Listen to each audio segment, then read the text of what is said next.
What is an ELL? An ELL is an English language learner whose first and primary language is not English. I keep hearing about ID and LD in relation to ELLs. What are they? Intellectual disabilities, or IDs, are characterized by significant limitation in both intellectual functioning and adaptive behavior, which covers many everyday social and practical skills. This disability originates before the age of 18. Nearly 3% of America's student body have IDs, and yet it is still widely misunderstood and misdiagnosed. Learning disabilities, or LDs, are neurological disorders that affect the brain's ability to receive, process, store, and/or respond to information, making it difficult to acquire certain academic and social skills. They may affect one's ability to speak, think, read, write, spell, or even compute. There are numerous ways to tell whether a student has an LD. However, this matter is complicated by the fact that ELLs are in the process of developing their communicative abilities in English. To diagnose an ELL as LD, teachers can follow the instructional outline offered by RTI or utilize the linguistic parameters that would be implemented when diagnosing an L1 English speaker. It can be very difficult to diagnose IDs and LDs in ELLs, and there is a large misappropriation of ELLs in special education classes. It is expected that third grade students will have a vocabulary of 8,000 words, but ELL students may have less than half that because they have a lexical knowledge of 2 languages. A common misdiagnosis for ELLs is expressive language disorder, which is often categorized by silent periods and other linguistic shortcomings that are associated with second language acquisition. Teachers may see that a student is not speaking, but not account for the fact that he or she is silently listening before speaking. Moreover, between kindergarten and grade 2, there is an underrepresentation of ELLs in LD classes, and then from third grade on, there is an overrepresentation. This speaks to the fact that teachers, whether consciously or not, have certain expectations tied directly to grade level. It is a well-known fact that the number of linguistically diverse students continues to grow as more families immigrate to the United States. This means that there will be more students with specific language issues that will need programming within the public schools. The challenges of learning a second language are arduous enough for ELLs, but must be even more strenuous with ELLs who also have an ID or LD. Teachers need to know what works for ELLs with disabilities and how to apply the best practices that foster language development. Therefore, we will summarize the findings from peer-reviewed literature pertaining to educational practices for ELLs who have ID and LD. In 2004, researchers Abiduto and Boudreau reviewed 4 interventionist approaches that should be considered in regards to language development of children with MR. The 4 approaches were responsive interaction, milieu teaching, pre-linguistic milieu teaching, and responsive small group. The authors state PMT was most effective for those children whose mothers had been found to be the most responsive to the children's attempts at communication, and that RSG was more effective for those children whose mothers had been low in pre-intervention responsivity. Abiduto and Boudreau also concluded that parental involvement is critical, but that the parents need clinical training in effective methodologies. Another important finding was that appropriate peer modeling promotes retention of the skills learned because students are able to see it in action and the peer pressure factors empower them to act as their peers do. The authors found that in both the social interactionist and the emergentist approach, the learner's state at any point in time consists of the sum of his or her experiences and developmental achievements to that point. Thus, one can only learn what he is ready to learn, and as such, the perfect educational setting is not in the classroom, rather it is in their natural settings, such as the community, and involves instructional opportunities that are embedded throughout their daily activities. This approach favors functional language over linguistics. Therefore, effective programming should address social skills, contextual models, rationales, generalization, peer modeling, family intervention, and community applications. Abeduto and Boudreau inferred that each genetic syndrome presents its own language development profile.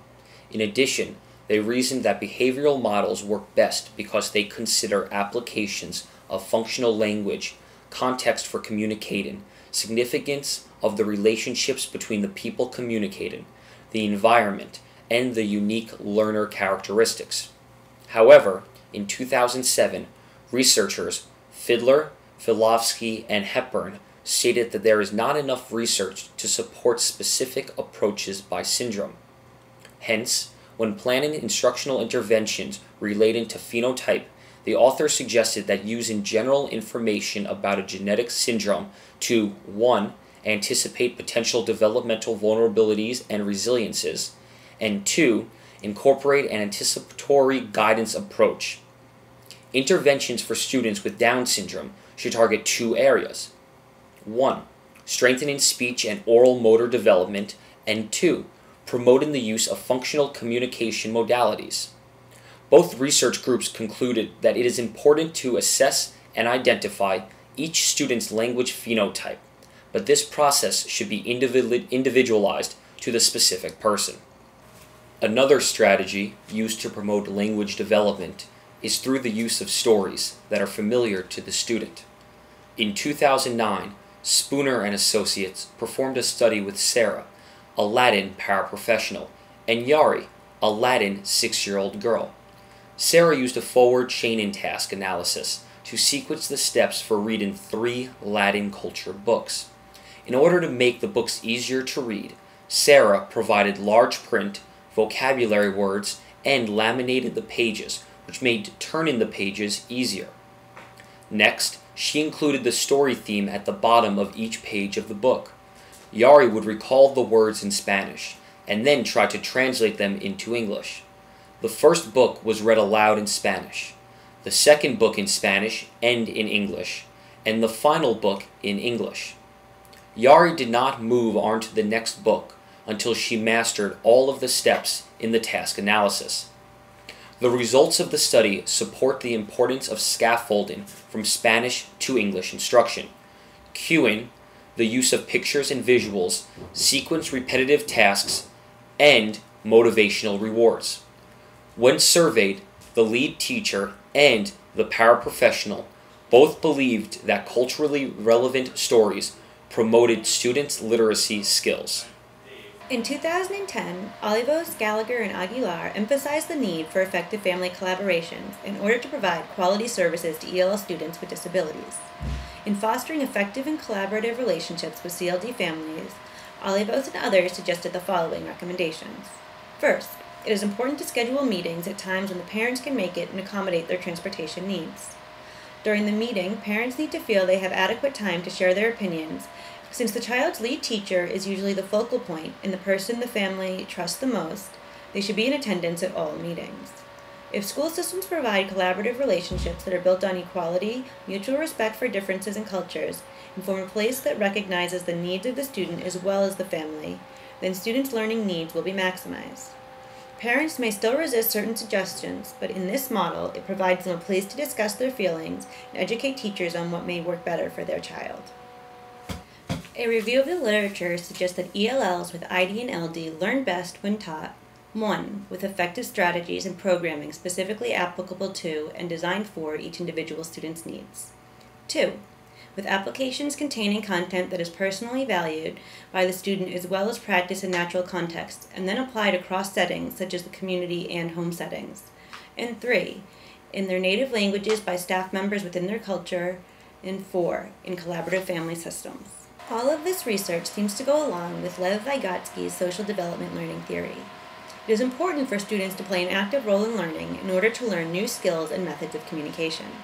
Instead of simply teaching students, teachers should collaborate with their students to create more meaningful construction of the curriculum. This is especially important when teaching ELLs with LDs and IDs. These students have more difficulty communicating their needs, and it is important that teachers do not give up on these students. Instead, teachers need to work harder to compare and contrast the linguistic and cultural differences, using that information to help the students find success both academically and socially. Another theorist, Yuri Bronfenbrenner, built off of Vygotsky's social development theory to create the ecological theory. Here, Bronfenbrenner describes how different environmental systems influence development. The microsystem is the setting in which an individual lives and can include agents such as family, peers, school, and neighborhood. The mesosystem is the relationship between microsystems. For example, the relationship between family experiences and school experiences. An individual does not have an active role in the exosystem, but it still influences the individual, such as a parent's job or government funding for programs. The microsystem is the ideologies a person lives by, such as religion or ethnicity.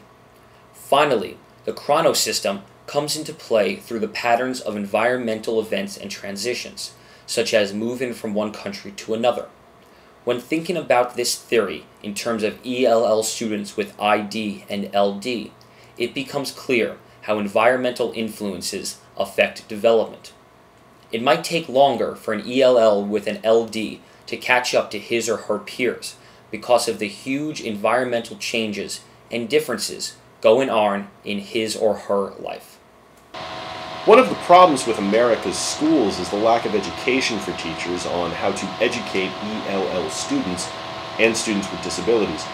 The referral process is not working because ELLs are disproportionately represented in special education, yet they are still not getting the actual services they need. School teams such as student support, IEP, and multidisciplinary teams are responsible for appropriate interventions, pre-referral procedures, evaluations in the appropriate language, and determination of eligibility based on more than process of eliminations. Educating yourself about the differences between reading difficulties and learning disabilities is a great place to start. The definition of learning disabilities is not concrete, and the lacking education of teachers regarding ELL students is a primary factor in why ELLs are being referred for special education services, even though they do not actually have learning disabilities. Teachers need to be educated on how to best address the struggles of ELLs before referring them to special education. More and more schools have ELL students integrated into the general education curriculum. We must learn how to help these students make the transition from learning to read to reading to learn.